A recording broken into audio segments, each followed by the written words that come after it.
बाबूजी, ओ बाबूजी। ना जाने कहां जाकर बैठ जाते हैं जो मेरी आवाज तक नहीं पहुंचती है। रसोई से बर्तनों की आवाज आए तो भागे चले आते हैं खाना खाने के लिए, और जब किसी काम के लिए बुलाओ तो नजर तक नहीं आते। ये लो, यहाँ बैठकर अखबार पढ़ रहे हैं बाबूजी। मैं कब से आवाज लगा रही हूँ और आप यहाँ बैठे हैं। नरेश बाबू की छोटी बहू लता उनसे कहती है। नरेश बाबू झट से अखबार एक किनारे करके बोले, हाँ बहू बोलो, क्या कहना था? नाश्ता बन गया क्या? मैं तो कब से इंतजार में बैठा हूँ, लाओ।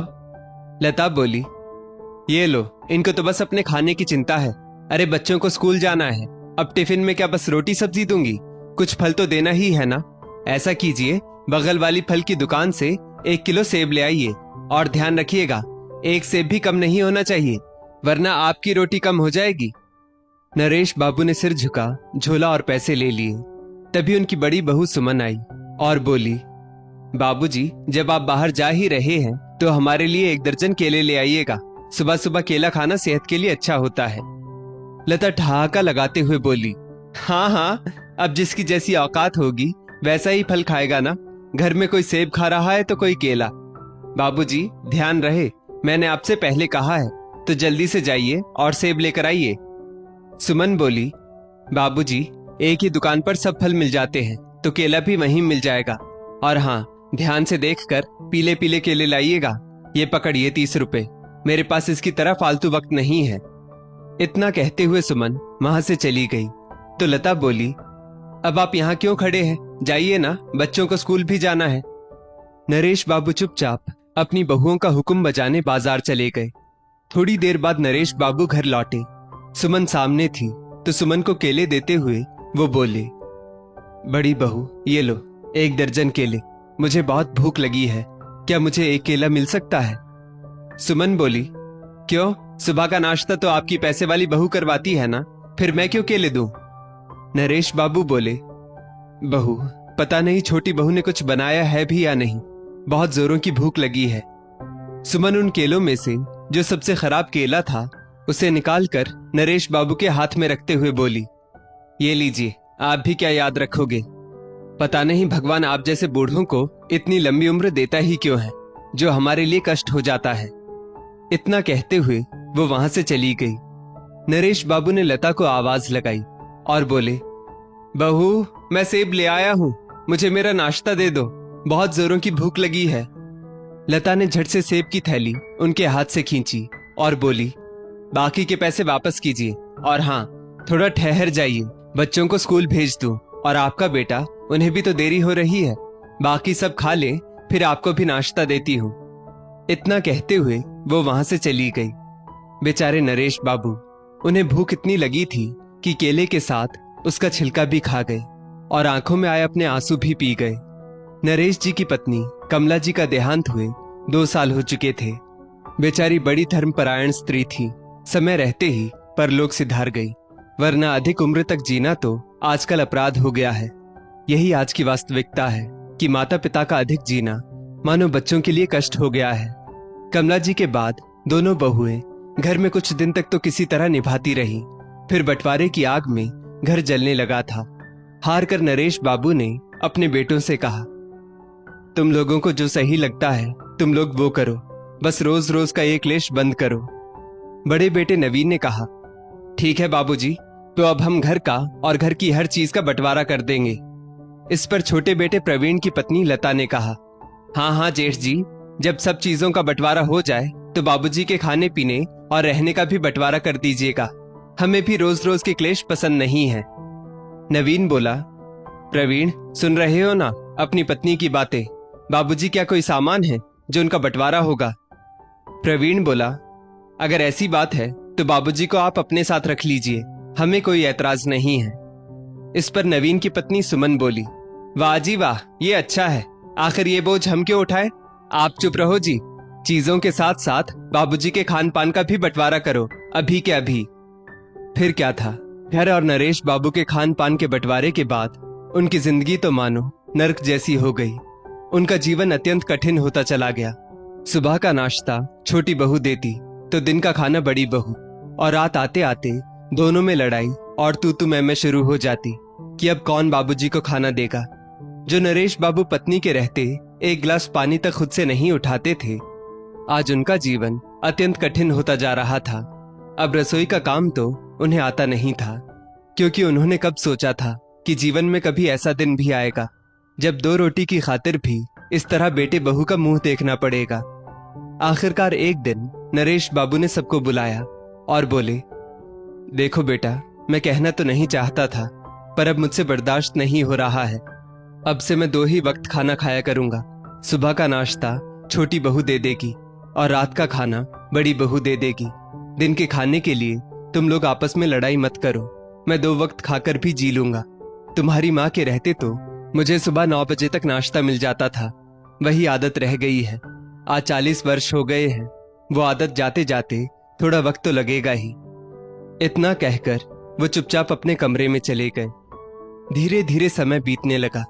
2-3 महीने दोनों बहुएं अपने समय के हिसाब से लेट सेट कभी नाश्ता तो कभी खाना उन्हें दे दिया करती थी, पर धीरे धीरे उसमें भी लापरवाही होने लगी। एक रोज लता बोली, आज मेरा व्रत है, बच्चे नानी के यहाँ गए हैं और आपका बेटा ऑफिस में कुछ खा लेगा, तो आप भी अपना इंतजाम कर लीजिए या फिर अपने बड़े बेटे बहू से मांग लीजिए। इतना कहकर लता वहां से चली गई। जब नरेश बाबू ने अपनी बड़ी बहू सुमन से कहा तो एक रोज तो उसने उन्हें खाना दे दिया, पर अगले ही दिन रात में वो अपने परिवार के साथ होटल खाना खाने के लिए जाने लगी। सुमन बोली, बाबूजी, आज रात का खाना हम लोग बाहर खाएंगे, तो आप लता से खाना मांग लीजिएगा। नरेश बाबू छोटी बहू के पास गए, पर वहां उन्हें निराशा हाथ लगी। उसने कहा, हम तो आज जल्दी खाना खा चुके हैं, अब घर में खाना नहीं है।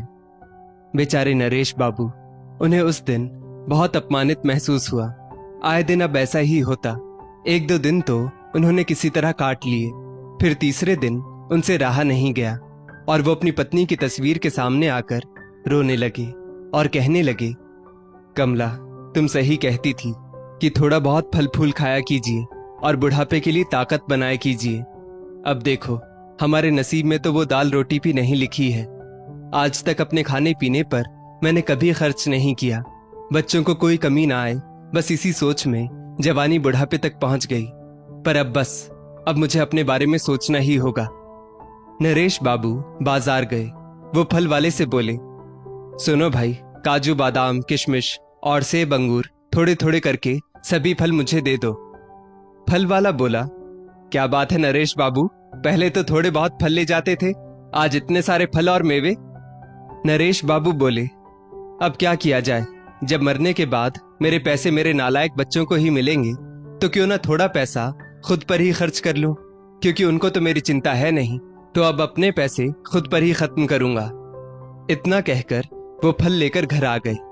फिर क्या था, प्लेट में अनार केला सेब काटकर बैठ गए कि इसी से नाश्ता हो जाएगा। फिर नरेश बाबू 2-4 दिन ठाठ से फलों का सेवन करने लगे। अचानक से उन्हें फलों की संख्या में कुछ कमी दिखने लगी।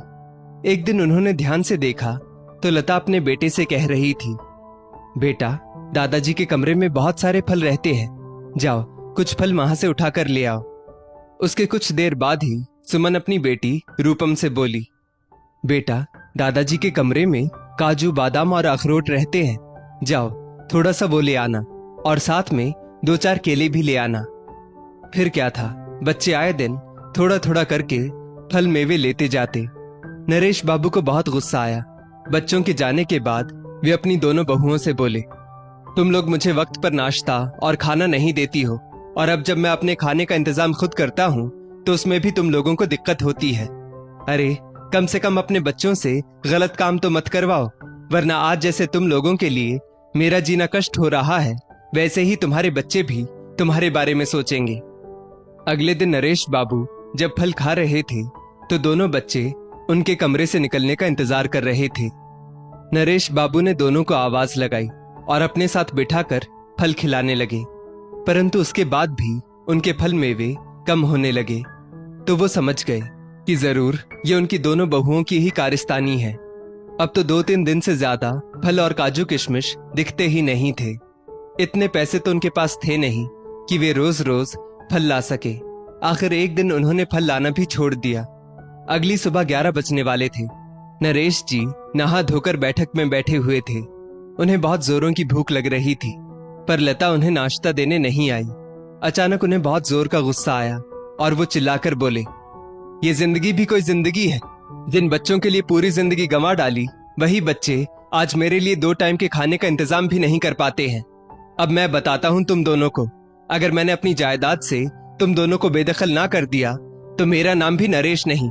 अब मैं भूखा ही क्यों ना मर जाऊं, परंतु अकेला रहूंगा। देखना, तुम लोगों को कभी माफ नहीं करूंगा। तभी नरेश बाबू के पोता पोती उनके सामने आकर बोले, दादाजी, हमने आपका फल खाया, क्या आप हमसे भी नाराज हैं? नरेश बाबू बच्चों के चेहरे को देखकर पिघल गए और बोले, नहीं बेटा, अपने ही बच्चों से कैसे कोई नाराज रह सकता है? परंतु जब अपने ही बच्चों के लिए उसके माता पिता का अधिक जीना कष्ट हो जाए तो उसका उपाय भी ढूंढना ही पड़ता है। जाओ तुम लोग खेलो। इतना कहकर उन्होंने बच्चों को भेज दिया।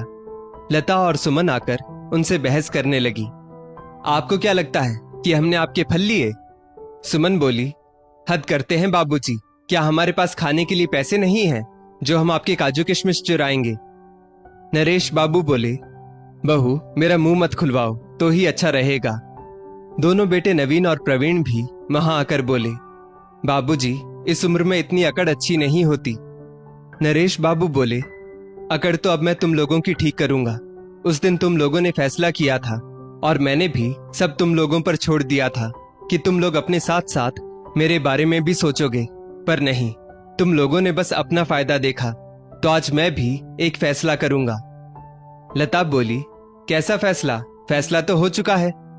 नरेश बाबू बोले, जब फैसला गलत हो तो उसे बदलने का अधिकार घर के बुजुर्गों का होता है। तो आज मैं ये फैसला कर रहा हूँ कि घर के निचले हिस्से में मैं रहूंगा और बाकी के 2 कमरों को मैं किराए पर लगवाऊंगा। तुम लोग ऊपर के कमरों में रहोगे और ऊपर के कमरों का बिजली और पानी का बिल सब तुम लोग भरोगे। और हाँ, मेरे महीने का जो भी राशन लगे वो भी लाना। मैं तुम लोगों को खाना बनाने की जिम्मेदारी तो नहीं दे सकता, लेकिन मेरे हिस्से का राशन हर महीने नीचे पहुंच जाना चाहिए। अगर मंजूर है तो इस घर में रहो, वरना दरवाजा उधर है। इतना कहकर नरेश बाबू अपना गमछा कंधे पर रखकर आराम कुर्सी पर बैठकर अखबार पढ़ने लगे। नवीन और प्रवीण बोले, बाबूजी, आप एक तरफा फैसला कैसे ले सकते हैं?